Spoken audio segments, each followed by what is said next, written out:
Assalamu alaikum. In this lesson, we will continue what we've discussed previously concerning Chapter 3, Oxidation Reduction Potential. At the end of this video, you will be able to define the redox potential and the standard potential of a redox couple, to classify the redox couples with respect to the hydrogen couple according to their redox potentials, predict according to the established electrochemical classification whether a redox reaction takes place or not.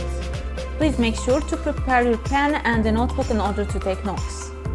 You've learned previously that the galvanic cell is an electric generator, composed mainly of two metals with different reactivities, where, for example, 0.46 volt is produced when silver ions gain electrons from copper metal according to gamma rule. The overall reaction here will be Cu plus 2Ag plus will give Cu2 plus 2Ag. However, it's not enough to stop here. You must continue and think, how can we calculate this voltage produced from those two metals simply with simple calculations? And how are these metals classified in this electrochemical classification? Why is Cu more reactive than Ag? This problem will be solved during this lesson. Let's start off by mainly explaining the title of this lesson, Oxidation Reduction Potential. What is a redox potential? Well, concerning this battery, you've taken in physics that a voltage represents the potential difference between the two terminals of the generator, also known as U in volts. So that the rule will be U of the generator equals UPN, V of the positive terminal minus V of the negative terminal. V here represents the potential, and here is the difference between them. And you've also taken that this same rule is equal to E minus Ri, where E is known as electromotive force, and Ri is the energy lost in the form of heat in this electric generator. So some generators lose some energy in the form of heat. However, other generators are considered as ideal. This means that no internal energy is being lost, so that the Ri here given is equals to 0. Then simply the potential difference of an ideal generator is equals to E, the electromotive force. In our study of a galvanic cell, this galvanic cell is considered as an ideal generator. So the potential difference of the galvanic cell will be equal to the electromotive force of the cell, which is, as we said, is equal to the potential difference between the two electrodes, the positive and the negative. And here in the galvanic cell, we know that the positive and negative poles are the anode and the cathode. And this is the simple rule. E of a cell equals V of the cathode minus V of the anode. Now let's apply this rule on different galvanic cells. Hold your notebook and try to solve the following applications. The first galvanic cell here gives a voltage of 0.46 volt between the copper and silver metals. Remember that the potential difference is the difference between the positive and the negative poles, the potential difference between the two electrodes, the positive and the negative. And what are the positive and negative poles?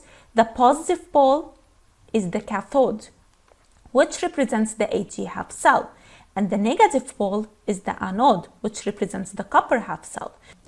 Then the redox potential here will be equal to the voltage of Ag plus Ag couple minus the voltage of Cu2 plus Cu couple, which is equal to 0.46 volt, the voltage read in this galvanic cell. Now for our second galvanic cell here between the copper and zinc metals, the voltage given is 1.1 volts. Given that electrons flow from Zn to Cu, can you find the redox potential of this galvanic cell? Well, I think that the rule is simple here. As we said, we must find the difference between the cathode and anode, the positive and negative poles. In this case, the cathode is for the copper redox couples, and the anode is for the zinc redox couples, which is equal to 1.1 volts. For our last example here, given the following galvanic cell. However, the flow of electrons here is not a given. So can you tell me how to distinguish between the cathode and the anode in this galvanic cell? Observe the figure carefully and tell me which one of the two half cells represents the anode and which one represents the cathode. Well, in the previous lesson, we've learned that the negative ions will migrate towards the anode and the positive ions will migrate towards the cathode. So the cathode here will be for the zinc couple and the anode here will be for the magnesium redox couple. the difference between them will be equal to the voltage read by the voltmeter, which is 1.61 volts. So for now, you've learned that the redox potential of a galvanic cell is the same as E, which is equal to the difference between the cathode and the anode, equal to the voltage read by this galvanic cell, in this case 1.1 volt. However, what is the value of V cathode and V anode? In other words, what is the potential of each redox couple and how can it be determined? What is the potential of Cu2 plus Cu, Zn2 plus Zn, any other kind of metal? This will be our talk on studying the standard reduction potential of metals. In order to find this standard reduction potential, by convention, we will use the H plus H2 couple, the hydrogen couple, as a reference. And as a reference, its standard reduction potential will be given a value of 0. So this value here, which is 0, will be the standard reduction potential for the hydrogen redox couple. By using this important information, how to find the standard reduction potential of the other metals? Let's be clever here and think. We know that we have a galvanic cell and the standard reduction potential for hydrogen couple equals to 0. How can we use this important information in order to find the standard reduction potential of a metal?